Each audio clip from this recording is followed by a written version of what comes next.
भाइयों बहनों, हमारे भारतीय संस्कृति में विद्या को जितना महत्व दिया गया है उतना महत्व शायद शिक्षा को नहीं दिया गया। सा विद्या या विमुक्तये, विद्या वो जो मुक्ति की ओर ले जाए।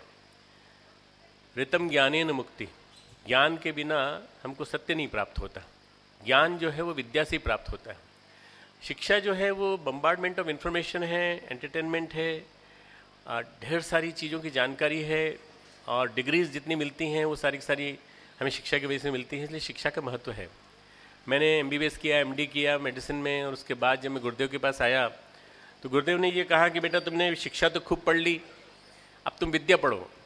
मुझे बड़ा असमंजस हुआ कि ये गुरुदेव क्या कह रहे हैं। मैंने शिक्षा पढ़ ली और मैं विद्या पढ़ूँ? तो मैंने जो इतने दिन तक विश्वविद्यालय, इंदौर विश्वविद्यालय से मैंने किया, MG मेडिकल कॉलेज से किया, तो ये क्या है? तो फिर गुरुदेव ने कहा कि बेटा वो शिक्षा थी और उसका नाम विश्व शिक्षालय होना चाहिए, विश्वविद्यालय नहीं होना चाहिए। विश्वविद्यालय वो होते हैं जैसे नालंदा तक्षशिला था, जैसे जहाँ भारतीय संस्कृति पढ़ाई जाती है, जैसे हमने शांतिकुंज स्थापित किया है, ये विश्वविद्यालय है। विद्या वो जो आदमी को ऊंचा उठने की ताकत दे, विद्या वो जो जीवन जीना सिखाए, विद्या वो जो आदमी को अपने जीवन में समग्रता से एक समग्र उत्कर्ष की कला सिखाए।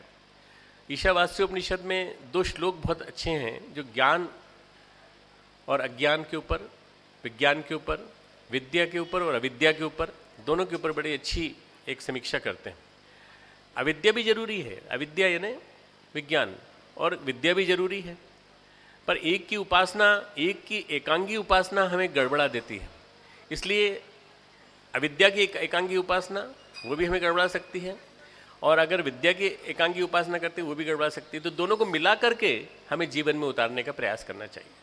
इसलिए विज्ञान और अध्यात्म के समन्वय की शिक्षा, विज्ञान और अध्यात्म के समन्वय की विद्या, ये आज के युग की सबसे बड़ी मांग है। बच्चों को संस्कार मिलेंगे और संस्कारों के माध्यम से वो ये जान सकेंगे कि हमें अपने माता पिता की सेवा क्यों करनी चाहिए, हमें अपनी नौकरी के अलावा चैरिटेबल काम क्यों करना चाहिए। मुझे अभी बड़ी खुशी हुई जब मैं माननीय मुख्यमंत्री जी के बालक से मिला, अभिषेक से मिला। उसने MBA किया, BTech किया, MBA किया, 1 साल की नौकरी भी की सिटी बैंक में, और उसके बाद उसने आकर के शिशु मंदिर खोला है कवर्धा में, और वहाँ वो शिशु मंदिर के माध्यम से बच्चों को पढ़ा रहा है। ये कितना बढ़िया प्रोजेक्ट है कि बच्चा एक पढ़ लिख करके आने के बाद इस यंग एज में एक ऐसा काम कर रहा है जो कि एक बड़ा महत्वपूर्ण काम है, शिक्षा और विद्या का समन्वित स्वरूप देने का। आज सबसे ज़्यादा ज़रूरत जो है भारत के भविष्य के नागरिक तैयार करने की, मनीषियों को तैयार करने की, युग सृजेताओं को तैयार करने की, युग प्रवक्ताओं को तैयार करने की, वो केवल एक ही माध्यम से हो सकती है कि हम अपने शिक्षा तंत्र को आमूलचूल बदलें। मैं माननीय मुख्यमंत्री जी के ज्ञान में, संज्ञान में एक बात लाना चाहता हूँ कि आपके यहाँ से जो बच्चे आते हैं मेरे यहाँ, शिक्षा की दृष्टि से उनके परसेंटेज बहुत अच्छे होते हैं, 70%, 75%, 80%, पर जब मैं उनका इवेल्यूएशन कराता हूँ तो इवेल्यूएशन के माध्यम से वो उस लायक नहीं होते, वास्तव में उस परसेंटेज के भी लायक नहीं होते, और मुझे दुगनी मेहनत करनी पड़ती है उनके ऊपर, शिक्षा की भी और विद्या की मेहनत तो बहुत करके भी आते हैं, क्योंकि उनके घर परिवार, गायत्री परिवार से जुड़े हुए होते हैं या संस्कारों के माध्यम से कहीं ना कहीं जुड़े होते हैं। वो बहुत जल्दी पिकअप भी कर लेते हैं, बहुत जल्दी पकड़ भी लेते हैं, पर शिक्षा का स्तर पूरे देश में एक प्रकार से गिरता जा रहा है। उच्च शिक्षा भी गिरी है, और हमारे जनरल जो शिक्षा एजुकेशन है उसका भी एक स्तर जो है वो कम हुआ है। गिने चुने अगर शहरों पे ध्यान दें तो वो बात अलग है। बाकी अगर मैं सोचूं कि एक आध्यात्मविद होने के नाते मैं सोचूं कि हमें महामानव कहाँ से मिलेंगे, मार्गदर्शक कहाँ से मिलेंगे, प्रकाश तंत्र कहाँ से मिलेंगे, तो मित्रों वो विश्वविद्यालयों से निकलते हैं। एक प्रेम महाविद्यालय हुआ करता था आगरा में, उस प्रेम महाविद्यालय से सारे के सारे शहीद निकले, सारे के सारे जितने भी राष्ट्रभक्त थे वो वहाँ से निकले। महावीर प्रसाद गुप्त निकले वहाँ से, मैथिली शरण गुप्त निकले वहाँ से, न जाने कितने लोग वहाँ जाते थे देखने के लिए कि आखिर यहाँ की पढ़ाने की परंपरा क्या है। भाइयों बहनों, ये जो गायत्री परिवार का जो तंत्र है, जिसको हमारे आदरणीय नरेंद्र नंद किशोर जी ने शुरू किया है, मैं इसका बहुत मुरीद रहा हूँ। मैं 92-93 से जुड़ा हूँ इससे, और मैंने इसका फाउंडेशन स्टोन भी रखा था, और वहाँ से लेके यहाँ तक खड़ा हुआ है, तब तक मैं इसको देखता चला आ रहा हूँ। मैं समझता हूँ कि परम पूज्य गुरुदेव का पूरा आशीर्वाद इनके ऊपर विराजमान है, और इसी की वजह से इतना बड़ा तंत्र खड़ा हुआ है यहाँ पर। और पिछले 10 साल से माननीय रमन सिंह जी हमारे इसके संरक्षक बने हुए हैं। ये एक मॉडल है, ये एक मॉडल है, पर ये मॉडल जो है पूरे प्रदेश में फैलना चाहिए। पहले पूरे प्रदेश में, फिर पूरे देश में। हमें पूरे प्रदेश में इस तरह के मॉडल फैलाने पड़ेंगे जिसमें कि बच्चों को आज की मॉडर्न एजुकेशन भी दी जाए, और मॉडर्न एजुकेशन के साथ साथ हमको उनको संस्कारों के माध्यम से कैसे विनम्र बनना, कैसे हमें अपने वैदिक संस्कृति का अध्ययन करना, हमें अपने जो हमारे भारतीय जो अध्यात्म है उसको जीवन में उतारने के लिए अपने जीवन को महान बनाने की कोशिश करना, ये भी एक बहुत ज़रूरी अनिवार्य चीज़ है।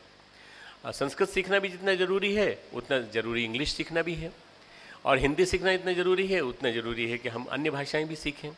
तो ये जो सारा का सारा प्रशिक्षण है, समग्र प्रशिक्षण जब तक नहीं होगा, एकांगी प्रशिक्षण आदमी को अधूरा बनाता है, और ये एकांगी प्रशिक्षण जो है इसी की वजह से आज सारी परेशानियाँ पैदा हुई हैं। मैं चांसलर हूँ अपनी यूनिवर्सिटी का, और अपनी यूनिवर्सिटी के चांसलर होने के साथ साथ मैं बहुत सारे विद्यालयों के प्रोजेक्ट से भी जुड़ा हूँ, जबकि मैं विद्या तंत्र से, शिक्षा तंत्र से नहीं जुड़ा हूँ, मैं डॉक्टर हूँ।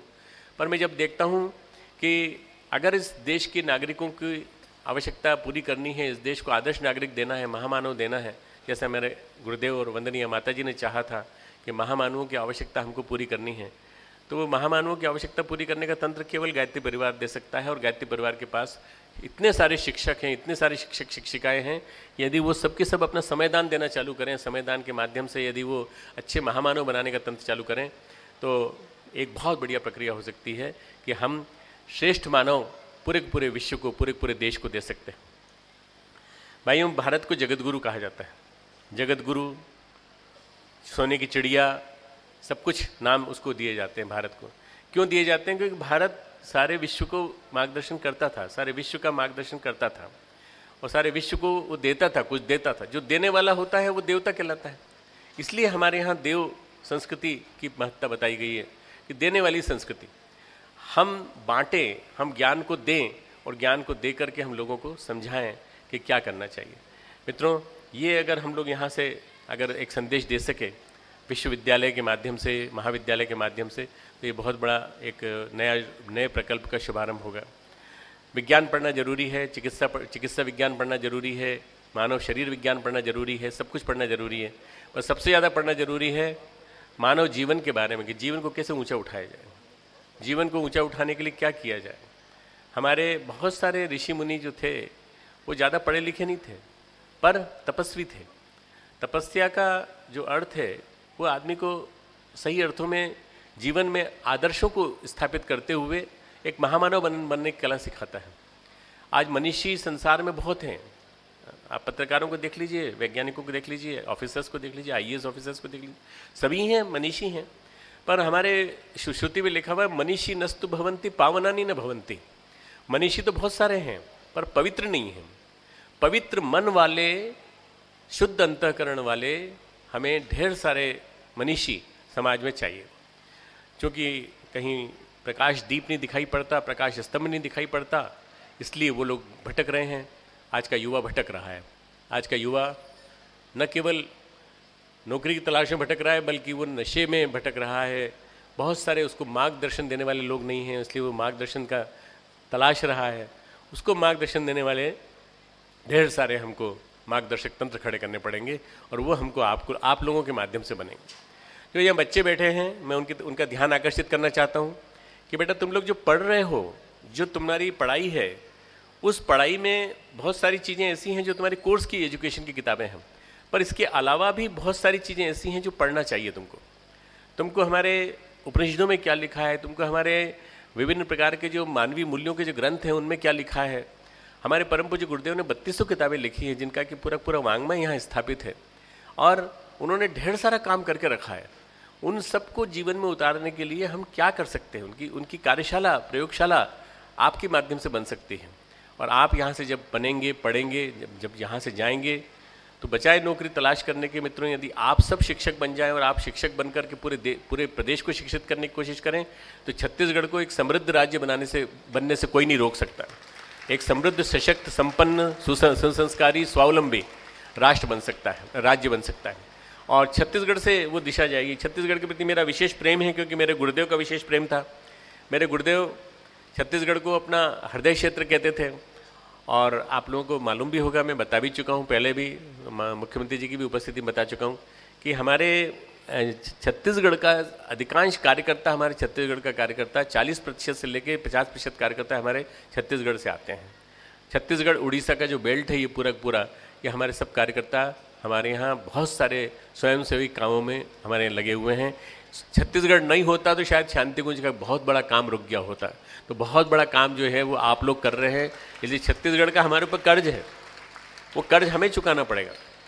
मैं जी ऊपर भोजनालय में भोजन बनवाती हैं तो करीब करीब 40-45 बच्चियाँ हमारे पास हैं यहीं की, उनमें अधिकांश बच्चियाँ बस्तर की हैं और लगे हुए उड़ीसा के बेल्ट की हैं, जिनके बीच में मैं आज जा रहा हूँ शाम को।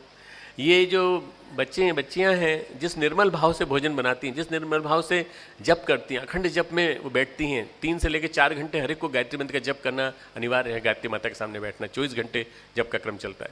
जिस स्वच्छता के भाव से वो रहना सीखती हैं, एक जीवन जीने की कला है, वो जीवन जीने की जीवन विद्या है जिसको सीख रही हूँ वहाँ पे। उनके माध्यम से जो भोजन बनता है, उस भोजन को जो खाता है, उस भोजन प्रसाद को जो लेता है, उसके जीवन में अपने आप संस्कार चले जाते हैं।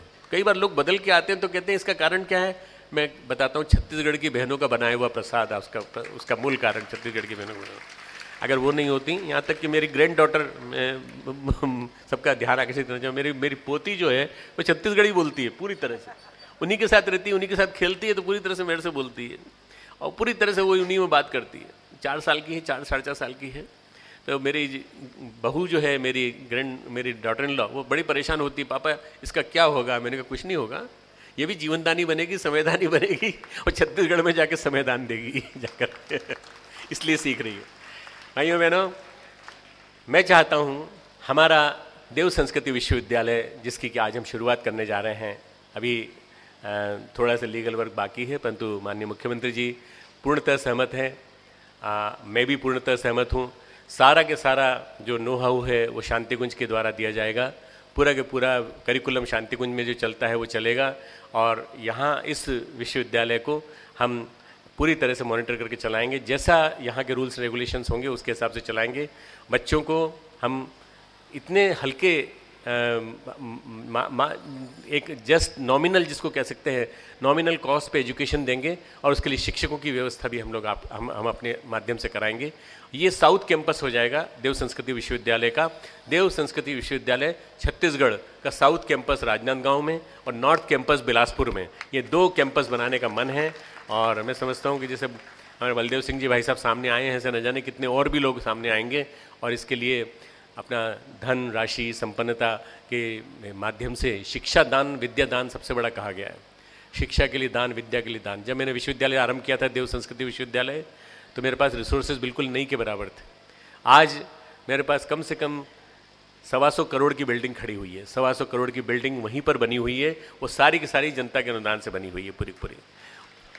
बच्चे आते हैं, बच्चों की फीस से नहीं बनता, बच्चों से फीस बहुत कम लेते हैं, बहुत मिनिमम फीस लेते हैं। कई लोगों की फीस माफ़ कर देते हैं हम लोग, पर तंत्र कहाँ से आता है? सारा घर घर से आता है, घर घर से। बच्चों, एक एक बच्चे की फीस को स्पॉन्सर करने के लिए प्रवासी भारतीय और भारत के लोग आतुर रहते हैं। यहाँ तक कि वेटिंग लिस्ट रहती है जिसमें कि वो देना चाहते हैं और हम उनको कहते हैं कि हमने 40% कोटा रखा है आपका देने का, आप इतने दे सकते हैं। हम चाहते हैं कि बच्चे पैसा घर से लेके आते हैं यदि, तो उनके मन में स्वाभिमान का भाव पैदा होगा और वो यदि पढ़ लिख करके जाएंगे तो घर जा करके खूब काम करेंगे। सबसे बड़ा उदाहरण हमारे नंदकिशोर जी ने प्रस्तुत किया है, सृजन जी, जो इस विद्यालय के एक प्रकार से स्थापक हैं और अपने पिताजी और माताजी के सपनों को पूरा कर रहे हैं। मेरे गुरुदेव माता जी का और मेरा सपना साकार कर रहे हैं, जी का सपना साकार कर रहे हैं। उन्होंने अपनी बिटिया को मेरे विश्वविद्यालय में पढ़ाया, BA भी वहीं कराया, MA भी वहीं कराया, PhD भी वहीं कर रही है और मेरे यहाँ रह करके मेरे ही माध्यम से उसका कन्यादान होने जा रहा है। मैं ही उसकी शादी करूँगा। ये उन्हीं की एकमात्र बेटी है उनकी, जिसका मैं समझता हूँ कि एक बहुत आदर्श स्थापित किया है उन्होंने। वो कुछ भी कर सकते थे, किसी भी संपन्न घर में भी जा सकते थे, पर उस बेटी ने पूर्वा सृजन बैठी है यहाँ पे, ये पूर्वा बेटी है, हमारी है और हमेशा ये मानते हैं कि ये तो हमारी नहीं है, ये हमने आपकी बेटी दी है और आपको दे दी है। वहाँ PhD कर रही है वहाँ पर बच्ची। खूब मंगल कामनाएं आप सभी को इस उद्घाटन समारोह में भागीदारी करने के लिए कि आज हम एक इतिहास लिख रहे हैं, आज एक नया चैप्टर लिखा जा रहा है। ये छत्तीसगढ़ के इतिहास में एक नया चैप्टर लिखा जाएगा जिसमें कि एक आध्यात्मिक तंत्र जो कि किसी प्रकार से किसी धर्म विशेष से नहीं जुड़ा है, सबके लिए काम करता है। एक आध्यात्मिक तंत्र और एक राजतंत्र, ये दोनों मिलकर के एक प्रयोग चालू कर रहे हैं जिसमें कि बच्चों को संस्कारों की शिक्षा दी जाएगी। और ये हम यहीं तक सीमित नहीं रहेंगे, हम महाविद्यालयों तक सीमित नहीं रहेंगे, हम सरस्वती शिशु मंदिर की तरह से एक भगवती शिशु मंदिर की परंपरा को चालू करेंगे। दोनों मिलके पूरक हो जाएंगे, एक दूसरे के साथ मिलकर के काम करेंगे। और पूरे छत्तीसगढ़ में स्थान स्थान पर हम स्कूल खोलेंगे, स्थान स्थान पर हम छोटे छोटे से शक्तिपीठों को स्कूल का तंत्र बना देंगे, विद्यालय तंत्र बना देंगे और वहाँ पर संस्कारों की शिक्षा देंगे। मैं समझता हूँ कि ये एक इतना बढ़िया तंत्र हो जाएगा जिसमें कि आपको भावी पीढ़ी के महामानव जो छत्तीसगढ़ के महापुरुषों को, बलिदानी पुरुषों को याद रख सकें और उनके माध्यम से, जिनके द्वारा पूरे छत्तीसगढ़ को पूरे भारत में याद किया जाए केवल कि अगर कहीं कोई शिक्षा का तंत्र है जहाँ शिक्षा और विद्या को सार्थक रूप से समन्वित किया जाता है तो वो छत्तीसगढ़ है। लोग देखने के लिए आएंगे, लोग इस मॉडल को परीक्षित करने के लिए आएंगे और इस मॉडल को फिर रिप्लिकेट किया जाएगा, इस मॉडल को फिर जगह जगह दोहराया जाएगा। मैं ऐसा ही चाहता हूँ कि ऐसा ही कुछ तंत्र बने जिसमें कि आदमी बनाने के, परम पूज्य गुरुदेव ने परिभाषा दी थी आज से बहुत साल पहले, 1964 में, आज से करीब 40 साल पहले या 50 साल पहले, कि मैं चाहता हूँ एक ऐसा विश्वविद्यालय बने जिसमें महामानव बने, जिसमें व्यक्ति बने, श्रेष्ठ व्यक्ति बने, जिसमें मानव बनाने का तंत्र बने और जहाँ से जो मानव निकले वो देशभक्त मानव हों। परम पूज्य गुरुदेव के सपने को हमने 1999 में साकार किया जब हमने भूमि पूजन किया, 2002 में विश्वविद्यालय चालू किया। अब 2013 में हम उस विश्वविद्यालय का एक सहयोगी, सहोदर, एक भाई, एक बहन संस्था खड़ी कर रहे हैं जिसका नाम है देव संस्कृति विश्वविद्यालय राजनांदगांव। आप सबको खूब खूब बधाई, माननीय मुख्यमंत्री जी को खूब खूब बधाई। बहुत ही प्रेरणाप्रद उद्बोधन हमने आदरणीय डॉक्टर साहब का सुना।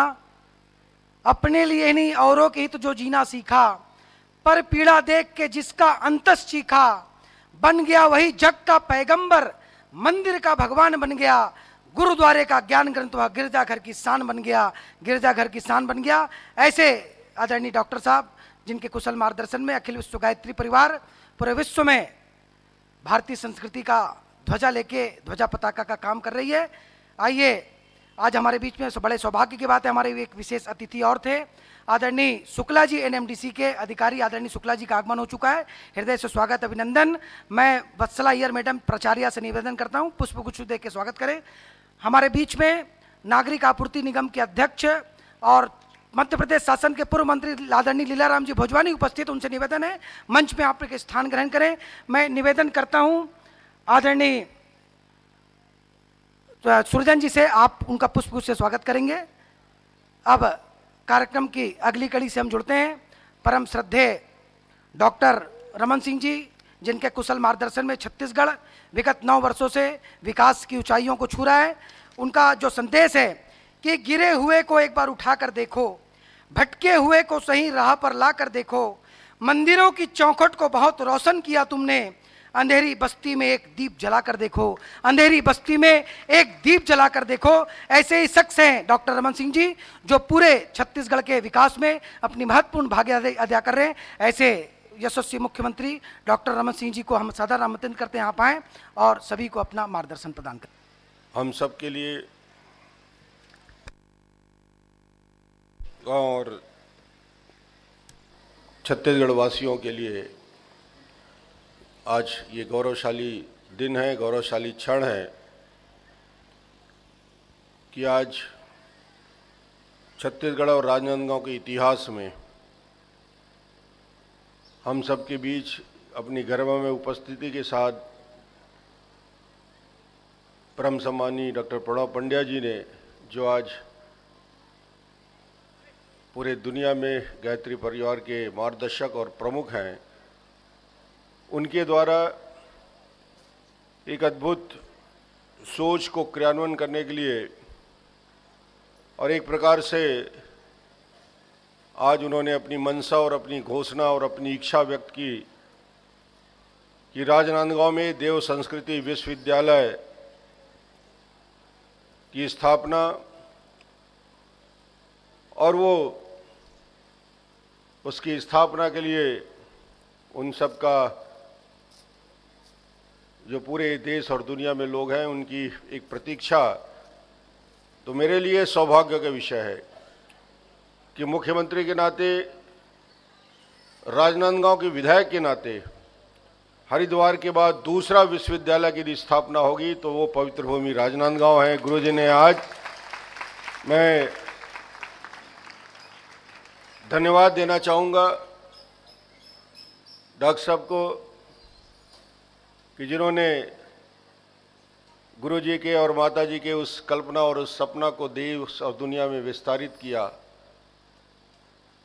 और छत्तीसगढ़ से उनका कितना लगाव है, छत्तीसगढ़ के प्रति उनके मन में क्या भाव है, ऐसे तो वो पूरे दुनिया और देश में जाते हैं, मगर जब छत्तीसगढ़ में आते हैं, राजनांदगांव में आते हैं, तो हम सबको ऐसा लगता है कि हमारे बीच डॉक्टर साहब आए हैं तो वो इतने बड़े राष्ट्रीय स्तर के, अंतर्राष्ट्रीय स्तर के लोगों के बीच एक उनका एक विशेष स्थान है।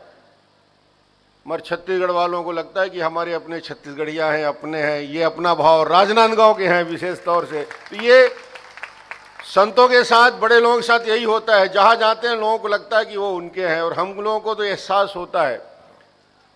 और आज एक बड़ी बात उन्होंने, एक बड़ी घोषणा जो छत्तीसगढ़ के लिए और देश के लिए, कि ये विश्वविद्यालय युवा पीढ़ी के लिए, आने वाली पीढ़ी के लिए शिक्षा के साथ संस्कार, वेद के साथ विज्ञान, पुरानी हमारे दर्शन के साथ विज्ञान की नई संस्कृति और नया दुनिया में जो कुछ घट रहा है, ऐसी शिक्षा जो सिर्फ रोजगार नहीं, वो शिक्षा जो संस्कार दे, वो शिक्षा जो अपनी धरती से, अपनी मिट्टी से जुड़ने का काम दे, और हमारे हजारों साल की संस्कृति से हमारा जो जुड़ाव है इस मिट्टी का, उसको और मजबूत करे, पोषित करे, और मानसिक रूप से इतनी ताकत कि हम दुनिया के सारी चुनौतियों को सामना करने लायक ऐसे युवा पीढ़ी को का निर्माण करें जो हिंदुस्तान को विश्व गुरु बनाने की इस प्रक्रिया में आगे बढ़कर उसका नेतृत्व कर सकें। ऐसे पीढ़ी का निर्माण,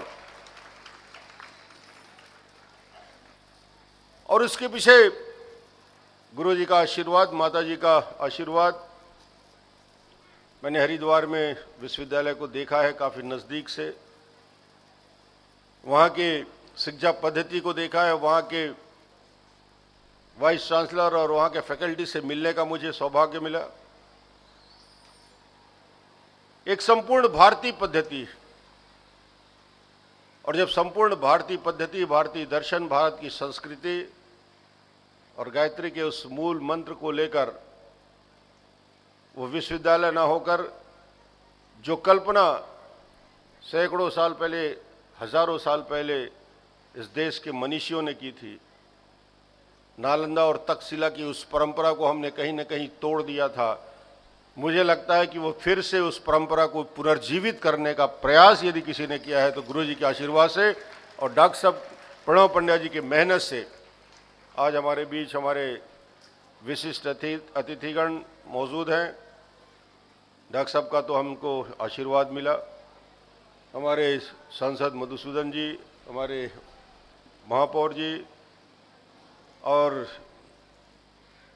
जो जिसके बारे में कहा गया कि ज़मीन दान में दिया, जिसकी वजह से एक अच्छा संस्थान और तैयार हो रहा है, भाटिया जी को, भोजवानी जी को, सभी को मैं आज इस अवसर पे कि इन सब के सहयोगों से आने वाला कल बेहतर तरीके से हम उस विश्वविद्यालय की स्थापना करेंगे। सूरजन जी, डॉक्टर मड़ैया जी और इस पूरे गायत्री परिवार छत्तीसगढ़ का यहाँ मौजूद है, सभी विशेषगण, और इस गायत्री स्कूल की एक अपनी विशिष्ट पहचान सूरजन जी ने बनाई है। न केवल ये राजनांदगांव में इसकी पहचान है, राजनांदगांव के सबसे बेहतर विद्यालय, बल्कि छत्तीसगढ़ में भी इसकी एक पहचान बनी है। मैं सूरजन जी को और यहाँ के पूरे टीचिंग स्टाफ जो हैं, संचालक गण हैं, उनको भी बधाई दूंगा कि सही एक बड़ा प्रयोग सफलतापूर्वक उन्होंने यहाँ संचालित किया। और हमारे बस्तर के सरगुजा के बच्चों के लिए भी ऐसे स्कूलों में जहाँ संस्कार मिले स्थान देने के बारे में गुरुजी ने अपनी बात कही, उनकी इच्छा है। तो निश्चित रूप से राजनांदगांव का गायत्री हमारा विद्यालय और बेहतर तरीके से काम करेगा। और जब आज डॉक्टर साहब ने यहाँ के विश्वविद्यालय की बात कह दी, तो जो ज़मीन आइडेंटिफाई हो चुका है, कुछ सरकारी प्रक्रिया जो होना है वो भी हो जाएगा। अगली बार जब भी आपका प्रवास होगा तो उसका विधिवत डॉक्टर साहब के द्वारा ही उसका भूमि पूजन करके काम प्रारंभ करने की प्रक्रिया करेंगे, उसमें कहीं कोई शक नहीं। और मुझे लगता है कि ये बहुत जल्द तैयार होगा, बहुत अच्छी से आगे बढ़ेगा। मैं सिर्फ आप सब की ओर से, छत्तीसगढ़ वासियों की ओर से डॉक्टर साहब से यही आग्रह करूंगा कि छत्तीसगढ़ में उनका प्रवास और उनका आशीर्वाद हमको ज़्यादा से ज़्यादा मिले, बाकी काम छत्तीसगढ़ वाले कर लेंगे। मैं उनको विश्वास दिलाना चाहता हूं कि आप आते रहे, मार्गदर्शन देते रहे। ये सब काम जो आपने दिशा दिया है, जहाँ तक लाया है, आगे और आपके मार्गदर्शन में ये सब काम मजबूती से खड़ा होगा। और मुख्यमंत्री के नाते मैं कहना चाहूँगा कि ये हम सब के लिए सौभाग्य का विषय है कि हरिद्वार के बाद आपने राजनांदगांव का चयन किया, इस पवित्र धरती का चयन किया। संस्कारधारी नगरी के सभी वासियों की ओर से मैं आपको धन्यवाद देना चाहता हूँ। राजनांदगांव विशेष तौर से, जिस विधानसभा का मैं विधायक हूँ और हमारे सांसद और महापौर बैठे हैं, हम सबके लिए गौरवशाली क्षण होगा और इसकी प्रक्रिया हम जल्द पूरा करेंगे। आज के इस आयोजन के लिए मुझे आमंत्रित किया गया। आप सबका, पूरे गायत्री परिवार के, यहाँ के संचालक बंधुओं को बहुत बहुत धन्यवाद।